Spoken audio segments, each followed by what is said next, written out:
serious podcast. We watched a really good film. Hanagatami! Whoop! Just got you want to be clear of all the facts. Well, mostly I want to know, because I feel like I'm going to talk about the director's name a lot, and I want to make sure I get it right. Obayashi, right? Yeah. Yeah. You're recording, you're doing your... I'm going to say up front. That this isn't going to be the same wild fucking ride that Hausu was as a podcast. Oh, no. No, this is going to be a very different one. It's probably going to be a bit shorter, I think. Yeah. Because one of the things that we're not going to try and do is recount the entire plot. Because honestly, I don't think I could. And also, Hausu was like 1 hour 50. This was 2 hour 50. It would take a much longer to try and recount each individual shot and transition like we did with Hausu. Oh my god. So welcome back to Hurd Ya Saw. I'm joined tonight by Shay. Hello there. And for once, we're recording in my room. I don't think I've recorded a podcast in here since the Sick Cast. On your own turf. Which was from this very bed of me going, Gods of Egypt is okay. You have I've joined your sickness. I'm gonna bite your finger. So we just watched Hanagatami. Yeah. Which, if you've got 3 hours to kill and you want to experience things that are quite emotionally powerful, but also really confusing in a lot of ways, we can highly recommend this film. We begin, as ever, with a round of one-line hot takes. I've been dreading this because I'm not sure I necessarily have a one-line hot take per se. I think I've got one. I'm going to go with, so, turns out, it wasn't vampires. The real blood-sucking monster was war. Yes. And I will say what I said to you during the film. Yeah. If Hausu is all horror on the surface and the subtext of the war. Yes. This film is all the war with the subtext of horror being. Yep. Always there. There's something uncomfortable. Oh, my mum just sent me a text. She doesn't know what you just went. Yeah, she does not know. Right, we've got to try. We got to try and We got to try and at least explain the premise of this film and try and give some thoughts on it, Shay. Yes, we can try and do that. I just want to. Okay, I don't know if. Yeah, I'll find out. So. Yeah. Let's try and sum up the premise. Yeah. So this film primarily focuses on Toshihiko Sekibayashi, who is a 16-ish year old, well, maybe a little older, Japanese guy in the town of Kamatsu, where he's gone back to go to college, and he meets two dudes, one called Ukai and one called Kira. Ukai is like a cool, soldier-esque looking, vital young man who do things. I put a picture of our boy Nobuhiko.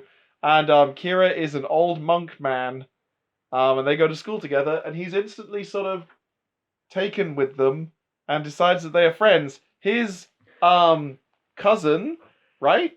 His second cousin must be, because so Mina, you talking about Mina? Yeah, Mina is his second cousin, right? Because it's his mum's sister's sister-in-law. His aunt's sister-in-law. Yeah, which is his relation to Mina. Yeah. And Mina and his aunt stay in what's his name? I'm gonna get all the names wrong. Toshihiko's house. Yes. And Toshihiko is from Amsterdam. Yes. So has come back to study in Japan. And Minako, his the sister-in-law, has TB. And how do you begin to explain the plot of this? Because it's basically like, ostensibly, it's about. Okay. as I said while we were watching the film, Lindsay Ellis has a description for the movie Mother, which I've not seen, but I feel is apt in this case, which is, oops, all allegory.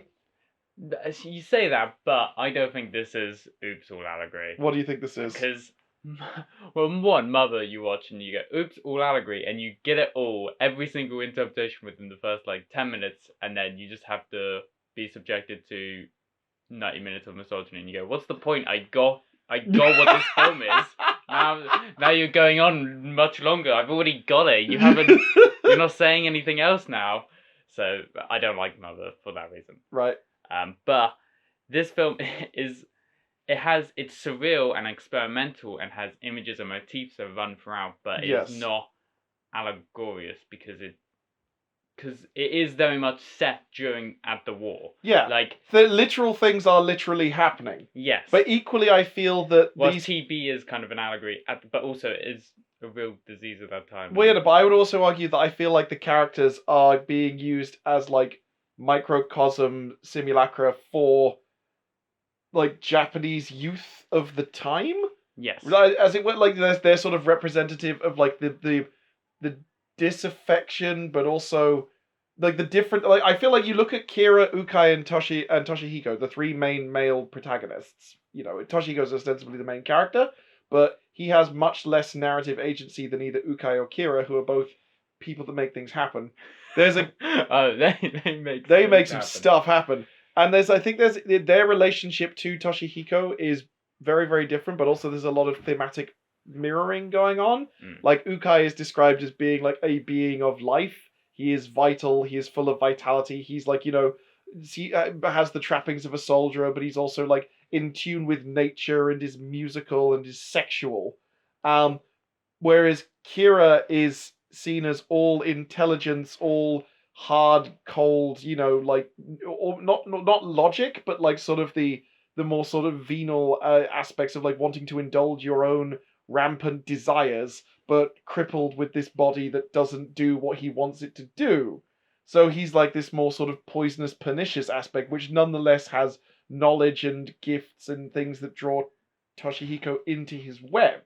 So I feel like it's Toshihiko is essentially faced with these two aspects of masculinity, which are both being pulled in different directions by the war, which both ultimately end in self-destruction, because you need to have balance between these two virtues in order to be able to maintain a healthy self-image and life. There's some Oedipal shit in there as well, I think, with Ukai and the aunt, yeah.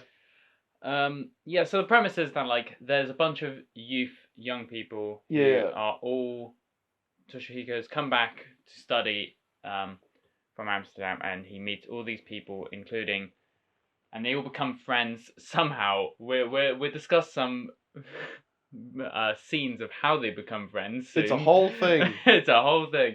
That could be our review of the movie. It's a whole thing. They are kind of all waiting as kids to kind of for Mina to kind of die from TB, but also themselves to go off to war. Eventually go off to war and die. Or as the metaphor of the film is, will Toshihiko jump? Will he ever jump? Go on, jump, you coward. Yeah, which says his mum. Says his mum in a flashback. So that's the premise of the film, and also everyone wants to have sex with each other. It's very teenage, hormonal sexual awakening on all fronts. On all fronts. And also, I'm not sure if you brought up the characters of Aki. Yeah, Akine and Chitose, who are ostensibly Mina's friends, but Chitose is Kira's cousin. Yeah. Who, that whole thing's, they grew up together on an island. He lived at the top of a mountain with the Christians. She lived at the bottom of the mountain with the Buddhists. And yet, even though he was a weak, crippled boy, she'd come and see him and play under his bedclothes.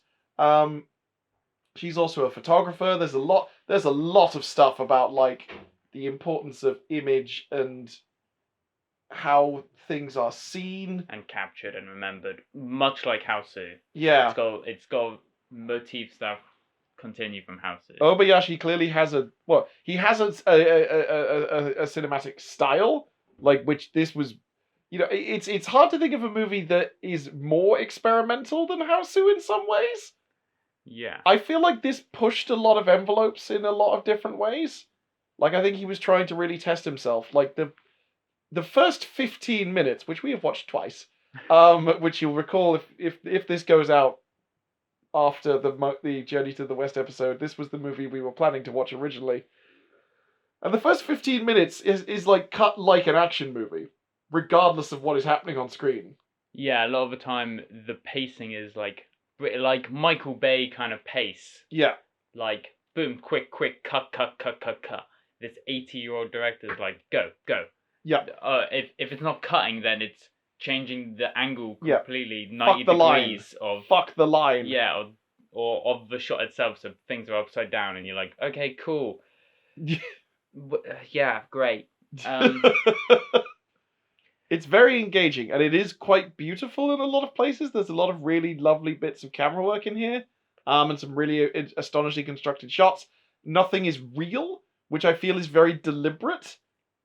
None of it really feels real because so much of it is green screen. Yeah, pretty much the entire movie has got a green screen background in it. Yeah, and it's deliberately done in such a way to draw attention to the artificial nature of it. Like, you have people where the lighting is specific, and the thing is, it's not like, it's not like, oh, he's the technically unproficient filmmaker, because we know he's actually a very, savvy and good filmmaker, and if he wanted to, he could have just gone to locations. Like, there's not much he does with the green screen that he couldn't have just done by going to an island. It was a deliberate choice. I think it's also a deliberate choice of that. I think he's very particular as a director, and he wants total control. He does. So I think he wants to make sure everything. Because in Hausen, there's hardly any location in it. It's all like very elaborate sets, and I think he just wants to have total control of an area and of lighting and how people look and how their perspective is in the shot and how. Yep. He is very specifically trying to say things. Yes. Um, Whether we got all of them, yeah, I doubt it. We're two white people in 2019. Yeah. British. I don't think we got everything that Bobby actually was trying to say about the war. Yes. Back in 1937. Yeah, or the plight of Japanese young people at that time.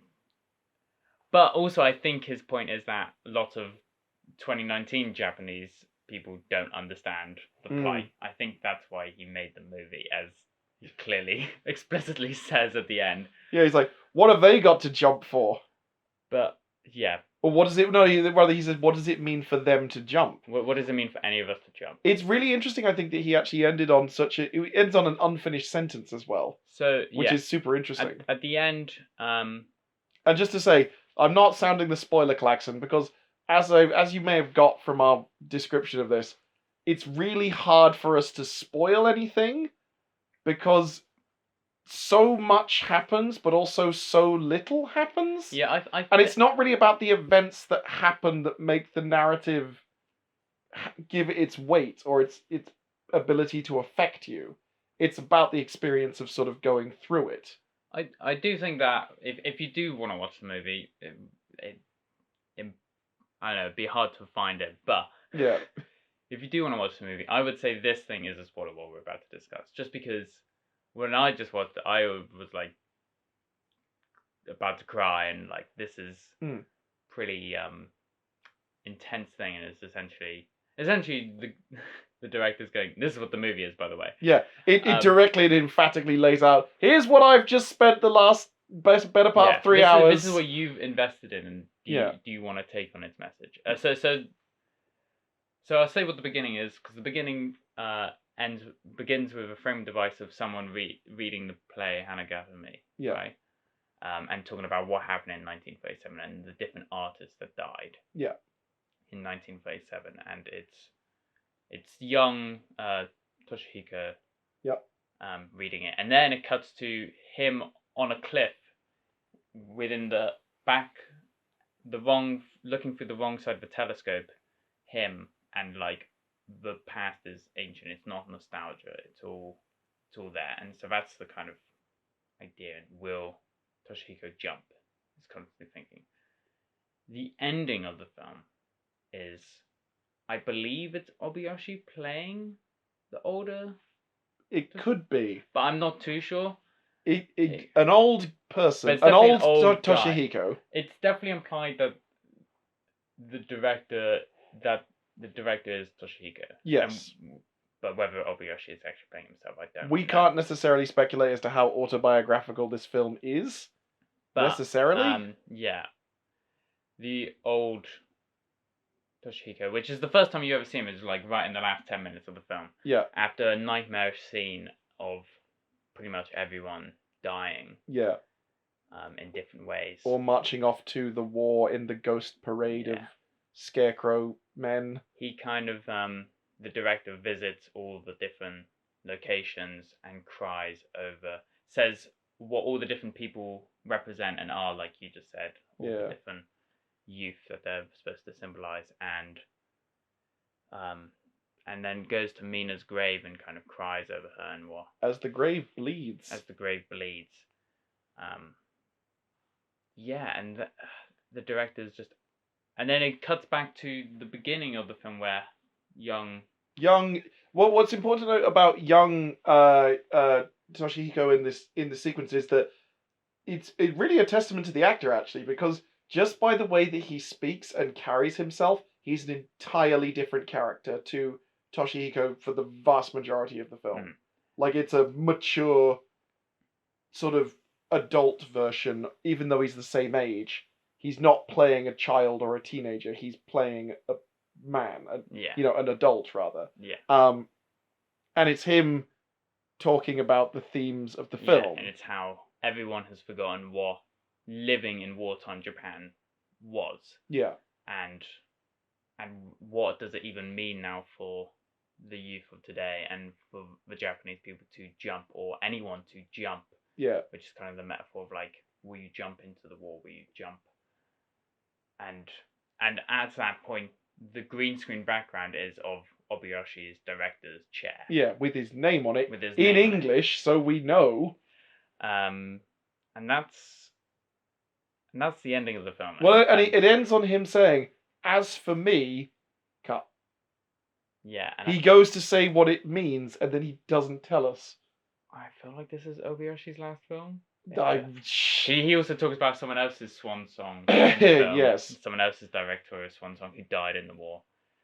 You know what this reminded me of, which is another film that we've watched together. This reminds me a lot of The Wind Rises.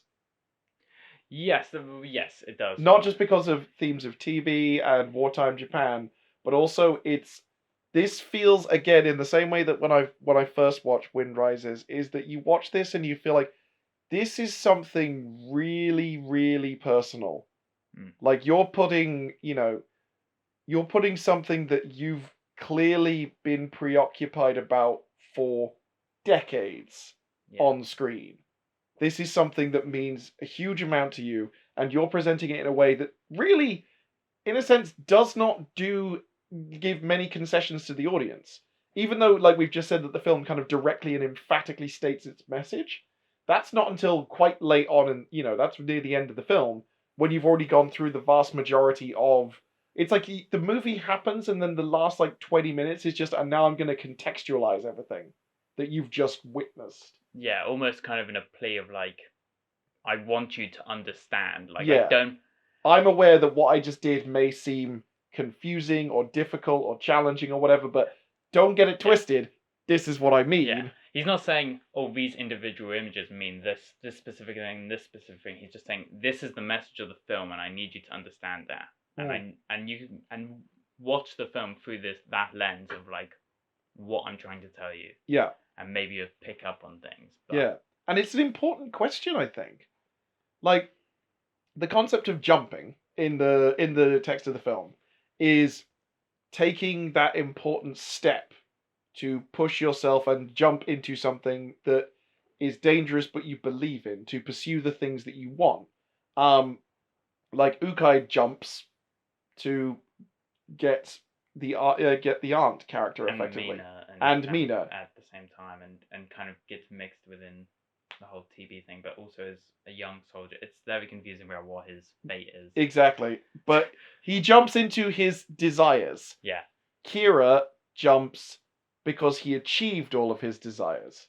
He kind of in a weird way because he has No, I think with Kira, what it was is like they say Kira is the soldier who went AWOL. yeah. So Kira states in an earlier scene, which we would definitely talk about this scene, but Kira states at the end like, you don't want to be eaten, you don't want to be killed No. and eaten. No. You should die. You should. That's the choice: is go and get killed and be eaten, or choose your own death almost. Yeah, die on your own terms. So I think Kira's almost the soldier of like dying, or the person dying on their own terms rather than letting the world kill them. So in jumping, it's effectively standing up for your belief. He Yes. believes he should be allowed to die on his own terms.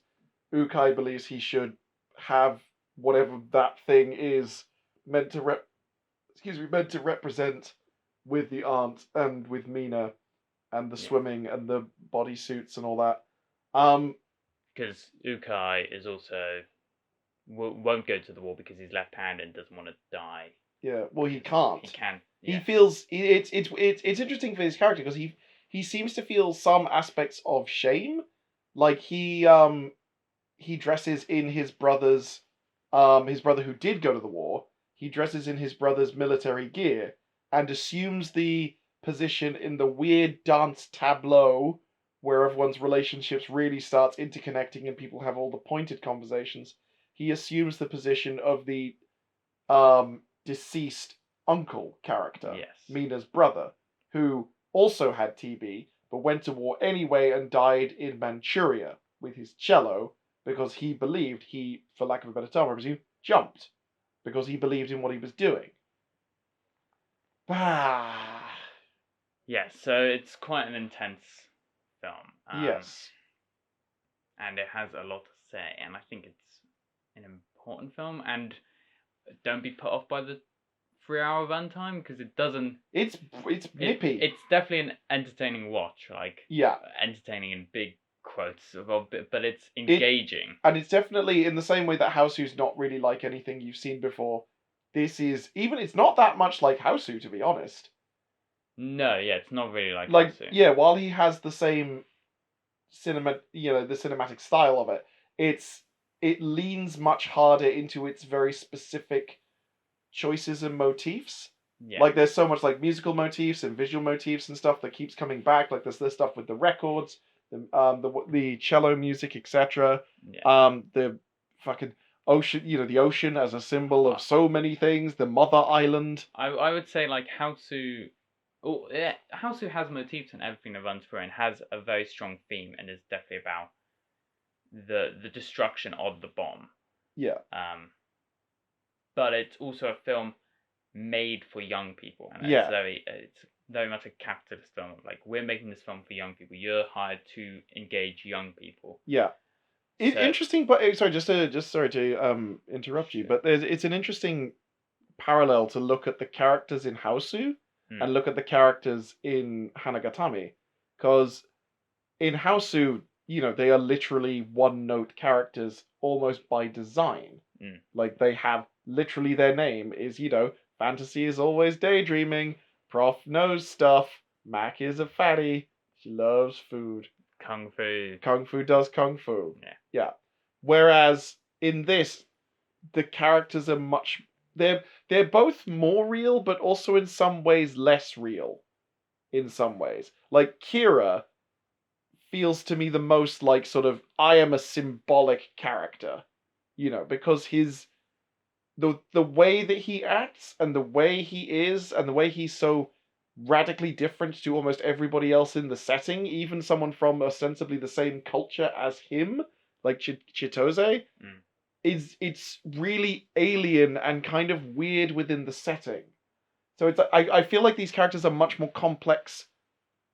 They're very much avatars for something, but it's like you say, Houseu was made for young people. Yeah, Houseu was made for young people, and this like to engage them and has a message underneath. Plus, this film is, I feel like I said, I think it's Obayashi being like, it's almost kind of biographical. Maybe not like directly, but like This is the spirit of his story. This is what living in this was like. So House is very much about you are all disconnected from this, from this experience as young people, whilst Hanagatami is very much this is what the experience was, and I want you to know what it is. Yeah. In the same way again with Wind Rises.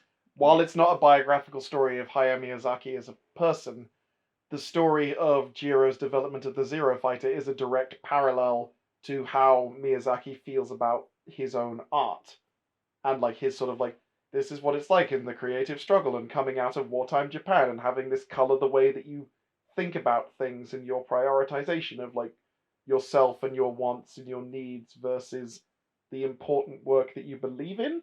But even then, that work might not mean anything. Yeah. Which is the big question in that film. Whereas this, again, it's trying to capture the sense of just impending doom. Fucking doom. And I feel like Toshihiko, sorry, I always call him Toshinori, it's a different character. Toshihiko's character is childlike and relentlessly upbeat. And seldom experiences fear or sadness and does not understand a lot of social cues. Just repeats things he sees. No sense of decorum or anything, which is quite odd for a Japanese character. Because there's a lot of sense of like propriety. But I guess that he's also an outsider. He is from Amsterdam. He's from Amsterdam, and he's just come back. He is Japanese in that his parents are Japanese, but I guess he was raised in Amsterdam. Yeah. And therefore is kind of an outsider to... Doesn't even know what tofu is properly. Doesn't even know what tofu is or or soy milk. Yeah. It's quite a movie. It's quite a movie. Should we just go through a couple of favourite scenes? Some key scenes? And like not key scenes in terms of the what we're talking about in terms of the thematic. This is just stuff that we like. Just stuff we're like, oh, what the hell? Yeah. Let's talk about it. All right. Have you got one in mind you want to leap off with first? Well, should we talk about the one that right at the beginning and we've been alluding around it is the dog scene. Yes. So Ukai comes to school one day with a small dog. It's a very cute dog. It's such a cute dog. And a lot of people spend a lot of time during the day having a nice time with the dog. And he's playing on the beach, playing the flute to the dog. And they come back in, and he's like, hey. And Aso, the kind of clown of feeds the dog squid. Yep. And then he's like, hey, Aso, I need to go and shower or something. Look after my dog. And Aso's like, oh, yeah, cool. And Toshihiko's like, I'll also look after your dog. And then Kira comes over, dressed in his monk outfit with a walking stick, and says, hey, can I see that dog real quick? And they're like, oh, sure. And as we were watching, sure. I was like, is he gonna... is he... A fire is set up. Aso's like setting up a fire. So Nick's like, is he gonna throw the dog into the fire? I was like, no, they're not gonna throw a dog into the fire. And audience, they did not throw a dog into the fire. They didn't. What did they do, Nick? What did Kira do? What I will say, again, I want to just actually... This relates to a thing I said in the Houseu podcast, is that I think Obayashi, as a filmmaker, has a real sense of what to show and what not to show. Like, it was really interesting that there was no actual, like, direct nudity in the film. Everyone was wearing... If they had any... Like, all the women were wearing flesh suits. So there were no nipples. There was nothing improper. It was very cleverly cut around any genitals and stuff like that. Equally, in the movie, it is very strongly implied, but not shown. So Akira takes the dog. Yep, and then throttles it with its own leash. Which you don't see, and then... hangs it from the ceiling. and there's a sort of like... What the fuck, Kira? Uka comes back and goes, oh, what? You killed my dog. Aso is like, it wasn't me. It wasn't me. He goes like, I couldn't stop him. Although I think people could have. I think it's more that they were just like, is he? They were just shocked. Yeah, because like no one expects someone to just throttle a puppy in front of them. And Uka just kind of walks out of the room. He punches upset. Kira.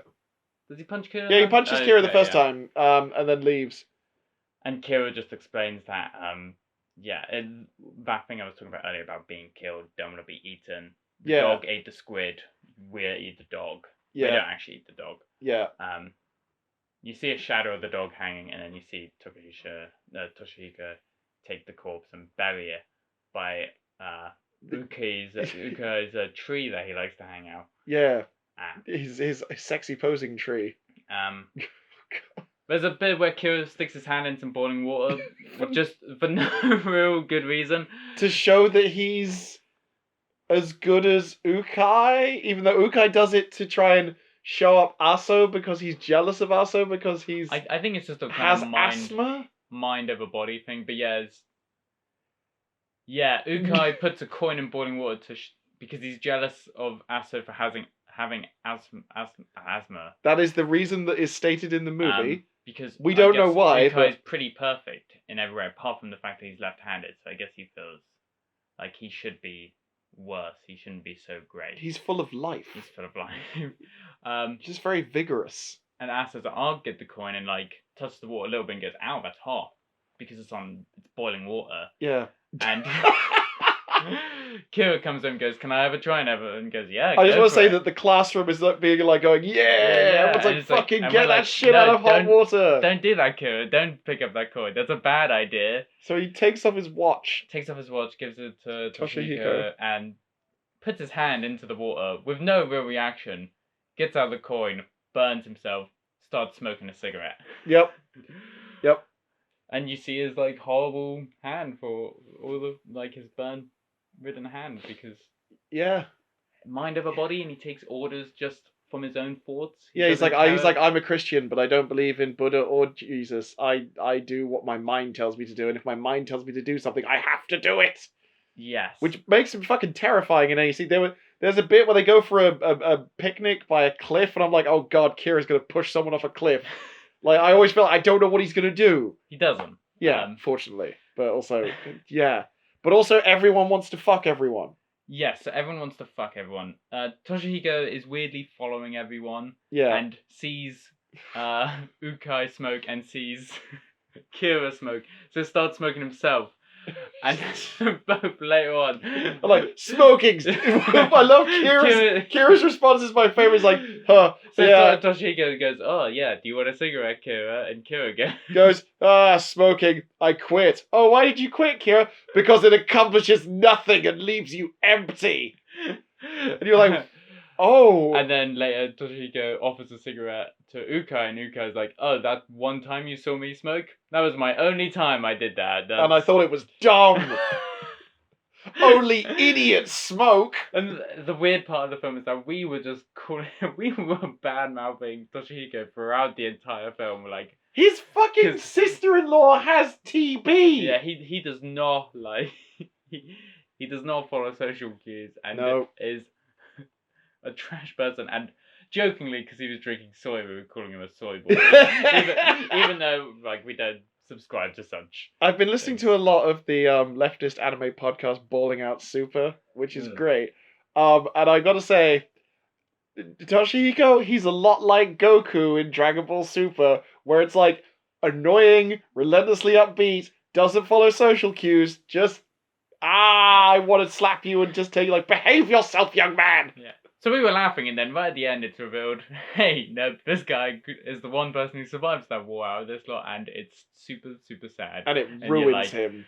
Oh. Yeah. God. And I guess it does take away, like I said, he becomes an adult in that. Yeah. He becomes, prologue scene, like the prologue Toshihiko is like a different fucking person. Completely different person. Yeah. It's like, he's an outsider from Amsterdam who comes to Japan and sees the absolute horror of living in wartime Japan. Yes, and it changes him and makes him... And sees the bomb and sees everything. So, can we talk about... I know there's the scene that you want to talk about, like, a whole thing. Yeah.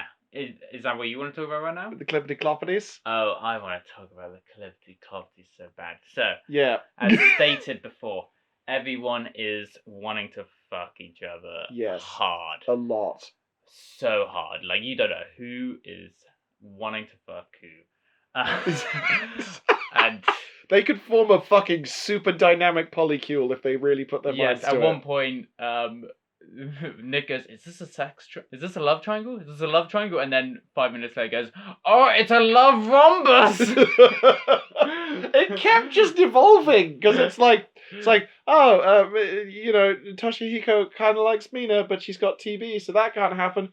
Oh, Mina's instantly in love with Ukai, but Chitose is jealous of. But also likes Kira for his intelligence. And Yeah. wants to have him to see her nude and Yeah, and then Chitose's like, oh, I'm jealous that Mina likes Ukai because I kind of like Mina, but also I'm Kira's cousin, but also I used to play under the sheets when he was a young sick boy, and now we have a weird sexual tension between us. And Akine's just like, I just want to fuck anybody, yeah, and like literally anyone. I think Shitose's thing is that she is very much like, kind of, she's definitely a lesbian. Yes. And she does she gets to kiss Akine. Yeah, Towards the end, which I great. cheered. We cheered because we were egging on like, yes, come on, some do it, you cowards.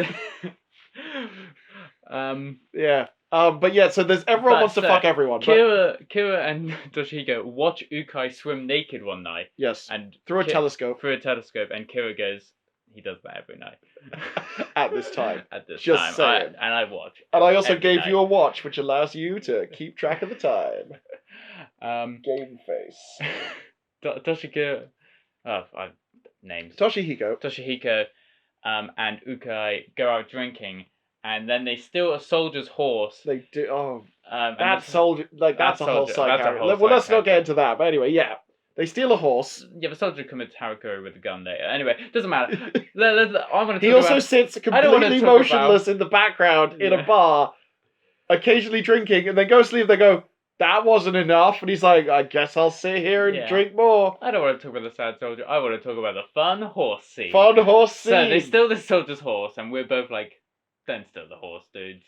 Anyway, they get to the beach where back at the sexy tree. Ukai swims naked every night, and you do at one point see Ukai come out of the water all naked, and his genitals are very expertly hidden behind a tree branch. Yes, and then he puts on only a hat as he dries himself, and it's like, holy shit, Ukai. There's the bit when he's like sitting on the tree branches like this big fucking. I'm just like, okay, well, I mean that's subtle. There's constant allusions to Ukai's dick, because Ukai's dick gets everywhere.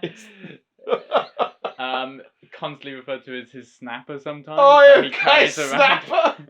He drags it around. Because Ukai drags around a flow every year. Of a red snapper, but his red snapper. Oh, anyway, so Ukai and Toshihiko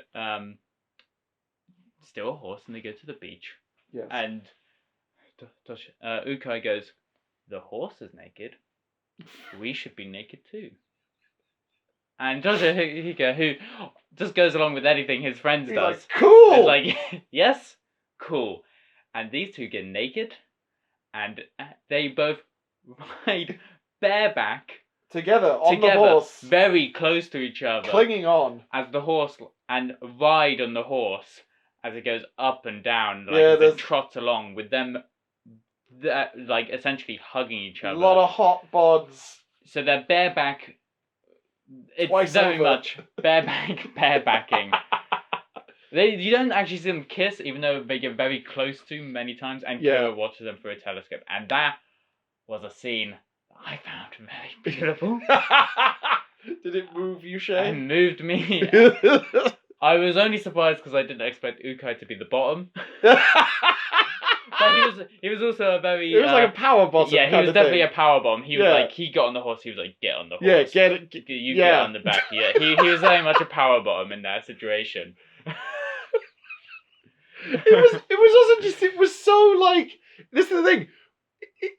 There's often a thing in movies of this time where there's like sort of unexplained homoerotic sexual tension that's never really acknowledged. And we were kind of like having a bit of like, a bit of crack every now. They were just like, oh, they seem awfully like, oh, look at him. He's really idolizing this Ukai fellow. And they were like, oh no, they're just going to deliver. Sick. Okay, cool. Yeah, it wasn't This is the movie now. It was as explicit as you could get without being explicit. Yeah. Being like, yes, they are bareback naked riding bareback. What on a could this horse. horse ride possibly symbolize? What could it mean? I don't know. There's no way of knowing. And that scene I enjoyed a lot, and I think that's an interesting scene because I guess a lot of young people do. That's a good time for people to experiment sexually, and I guess like Yeah, man. when you're in wartime Japan, you don't know what the world is anymore. The idea of like tradition and traditional Japanese life doesn't mean anything. It's all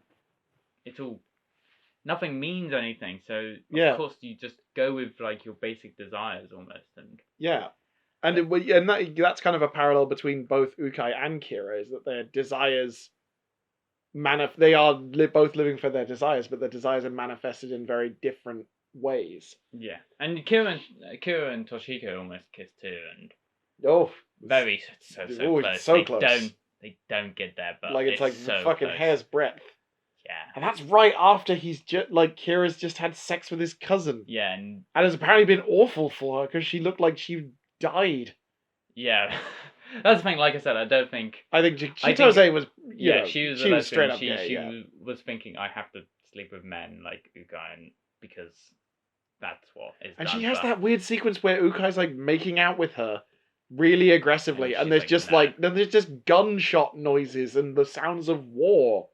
Yeah, I guess because that also men. She thinks men are pathetic, and men is what orphaned her. I guess as well. And Yeah. She doesn't. She has no faith in men, and she doesn't believe in them. Anyway. So we've somehow managed to get to 40 minutes, which is more than I thought we'd get. Yeah, like there was a lot to talk about in this film. We didn't break down every single scene. No, because God, that would there's have so took a much. lifetime. There's so much in this movie. It's a mad film. I don't think it is as good as Hausu, because I think it's certainly less accessible than Hausu. Yes, it's definitely Hausu less accessible. deliberately, like you said, it's made in such a way that it's like, here's a cool thing. Here are these characters that you hear their name and you know roughly what they're about. Yeah, Off it we kind go. of reminds me, if we were gonna go back to Wind Rises, this Yeah. is definitely like I really love Wind Rises. But, I also like it. But Nausicaa, which is allegorious, is definitely a much. I prefer it as a film and find it much more engaging. Yes. And is much more beautiful. Apart from the ending bit, which I'm just like. Oh, it's real sad. No, I'm just like with the. I mean, spoilers for Nausicaa, but again, that came out in like fucking 1982 or whatever. Like, if you've not seen, just okay, stop listening for like 30 seconds. I guess I feel like she should have died. Like the fact that the Ohms bring her back to life, I've always felt was like, nah. I feel like this is you walking away from, a lot of this movie is sort of about like dealing with the trauma and effects of like industrialized warfare and super weapons and like nuclear deterrence and stuff, and the horrendous consequences of man's insatiable desire to destroy, and the fact that you get the ultimate worst case scenario in Nausicaa of like Nausicaa herself fucking dying, and you're like, oh fuck. And it's like, nah, it's fine, the magic aliens. Yeah. And I was just like, nah, it would have been fine if you just let her die. It would have been a dark film, but yeah, that's my main critique of that. But yeah, movie. I guess that fits into my point of being like, Hausu and Nausicaa are both films made for people as films to sell to people. They are products that they you consume. They definitely have themes and important themes. Yes. And have the kind of similar themes to both Wind Rises and yes. Hanagatami. Yeah. But Hanagatami and Wind Rises are deeply personal films. So personal. The films that they need to say before they die. Yeah. Essentially, like this is what I need to say. Yeah. This is I've had a long career at this point. In both cases, like, I mean, admittedly, this was the 7th time that Hayao Miyazaki had retired, quote unquote, and he came back afterwards. And he's come back again. Yeah, of course. They're just going to walk in and find him dead in a studio one day, and they'll be like, "That, there you go. Now he stopped." But both of them are in like the twilight of their career. They've done lots of interesting stuff. They've, had a lot of room to sort of really develop their craft and like come up with a solid way that they do things. And like you say, this is the films that they need to make. Yeah. Like the ones that are like, unless even like it's not for anyone else apart from themselves, though. That's the interesting thing, is that I feel like Hayao Miyazaki, or even I feel like Obayashi, if they made this film and it never got shown to anyone, they'd be like, eh. I don't think that's true. I think both of those films are both like because they want to push the message out. You need hard. to understand what I went through. That's fair, yeah. Because what I went through is bigger than you, essentially. And it's bigger than me. Bigger than me, yeah. And so you need to understand. Mm. So although they are films that are for them, they are not commercially for everyone else, but they want everyone to. Yeah, they're deliberately less accessible because they're saying They're with almost no compromises whatsoever. You know about I know you've seen Kingdoms of Dreams and Madness. yes, I Like know the compromise that they made with fucking Wind Rises with the last scene, where she's all like, "No, you have to live," but in the original script it was like, "No, come and be dead with me," and they were like, "Hayo, that's a bit nihilistic and sad. Could you maybe make it that he doesn't want to die?" I think him living on is also just as tragic and Yeah, oh sad. yeah. Like in this film, like Toshihiko living. Yeah, which is awful. It's awful. Like, yeah, he punches the ground and has to go to a bleeding grave and yeah. Jesus. And Everyone's the dead. moon is no longer huge and big. The mother of the world is no longer this presence, and so the moon. Well, it's interesting that it isn't this presence in the world. It's now quite small and realistic. and also she chose to be buried in the secret hill where you can't see the Mother Island because you can't be close to the. There's a whole anyway. We need to stop because we could just keep rolling on this particular topic. I feel, and we've said a lot. Shay, I'm going to ask before we go to final thoughts. I'm just going to ask you: would you recommend this film? Because I feel like it's I would feel very sort of like careful about how and this isn't something you just bust out. No, you don't just bust it out. Like, how do I just bust out to people? That's easy because it's hilarious and great fun. Yeah, and it is about things. And it's got a sense of joy to it. This is not that. It's quite anarchic. This I wouldn't just bust out. But I would recommend it. I would probably recommend watching Housey first, so you are not going in completely cold with the director's style. Yeah, because you might watch this, and because it's a much more serious film, and you watched it with the director's style being really out there in some cases. Yeah, you might be like, wait, what? No, what the fuck is happening? I mean, we're both at least somewhat familiar with the director's style, and there were always like, what the fuck is happening? But I would recommend it, and I think it doesn't ever feel boring. The 3 hours don't feel long. Really nippy for a nearly 3 hour film. Yeah, and I think you have to be prepared that it's a heavy film. Yes. This is pulling no punches with its themes, with its ideas, with the way that it presents them, and the amount of engagement it requests of you, the audience. You can't really be as passive as you can with other films. You can't be passive. It's quite a hard film to watch. You're trying to figure out all the different relationships between everyone and what all the different images are and how they relate back to each other. This is not the sort of thing where you would have your phone in your hand while you're watching it.